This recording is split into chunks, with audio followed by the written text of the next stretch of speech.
Thank you, Mr. Chairman. It's okay, I'd like to answer both those questions together. Speculation is needed in markets for liquidity's sake. But as I mentioned in my presentation, the question of adequate liquidity or excessive liquidity are two different things. I want to give you an example to answer Venezuela's point. She mentioned climate change. Right after the earthquake in Haiti, I went into Haiti immediately. I've been to Haiti 3 times since the massive earthquake struck that impoverished nation on the 12th of January. And what I saw was a gas station that was closed. And we got out of our vehicle and we asked a few Haitian citizens what was happening, and they said that the owner of the gas station decided to close his gas station even though rescue vehicles and the cars that were on the road at that time needed gasoline. He was speculating. He said, let me close my gas station today, wait 2, 3, or 4 days and open up, because in 4 days I can charge more per gallon of gas. That's speculation at the micro level. 2 things happen with speculation. One is manipulation, and the other is excessive speculation. So to answer your question, Ghana, is speculation needed? Yes, but not 70% or 80% as I mentioned in the wheat markets. So you have 80% of those who hold contracts in the futures wheat market who don't even have an interest in getting wheat or bread or nutrition to those in need. That needs to be limited. And before the OTC markets, before traders were able to trade online, before 2000, which they still do today, nothing has been changed, believe it or not, since the world crisis that we all suffer from. That was hovered around 35%.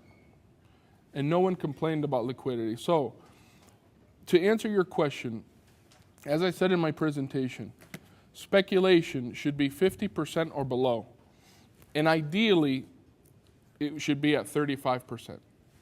But I want to mention the 2 important differences that happen with respect to speculation. One is market manipulation, and the other is excessive speculation. Market manipulation is with intent, that there are traders that are purposefully manipulating the market.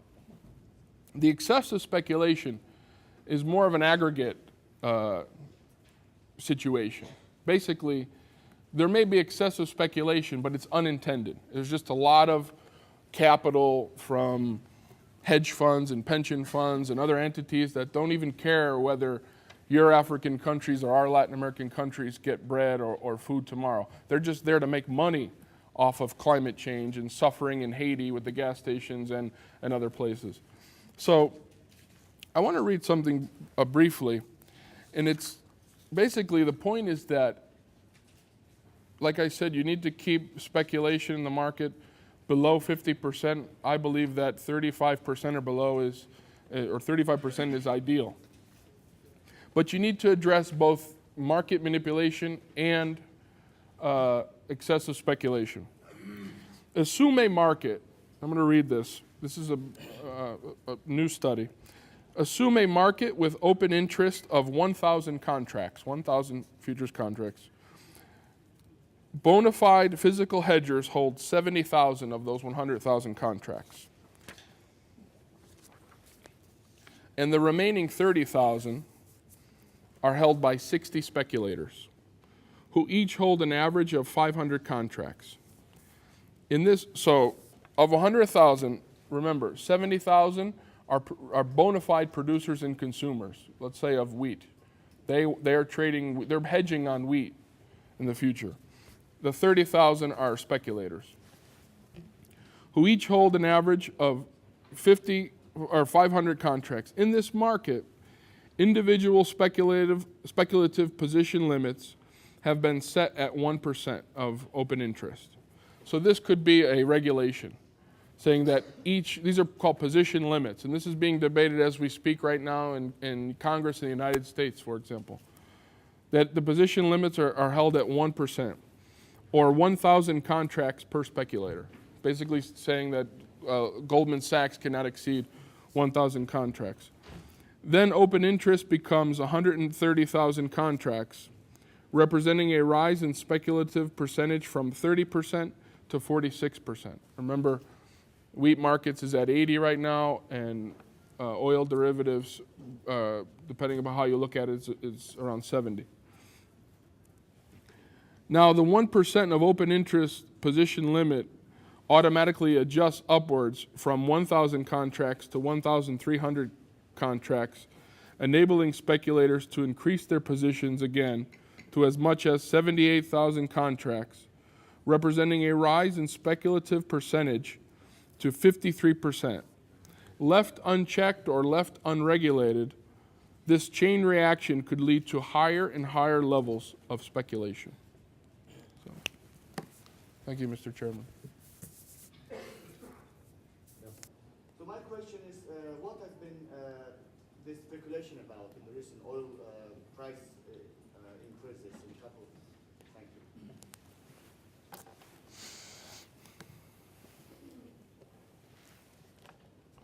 Well,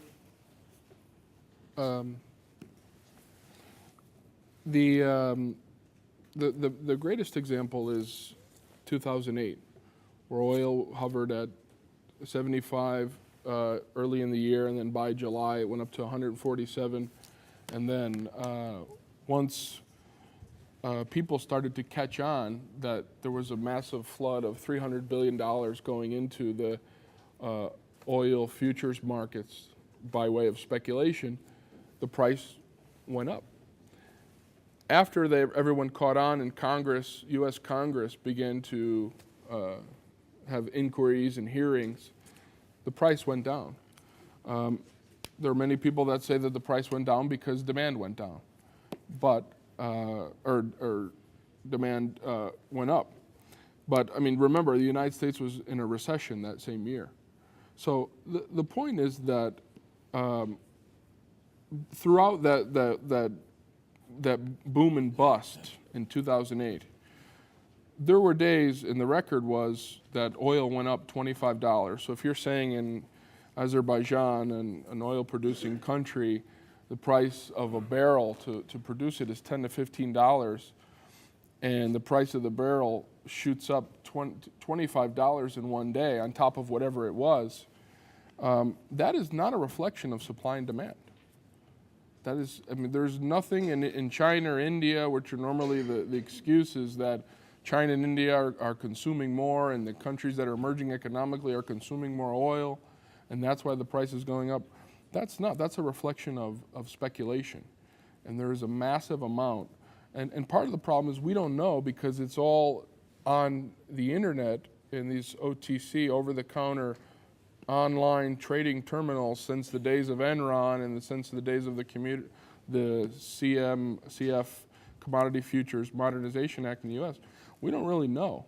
We know that market is $596 trillion.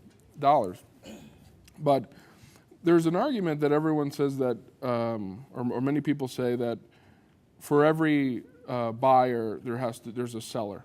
I mean, that has been, my position is that goes for every product.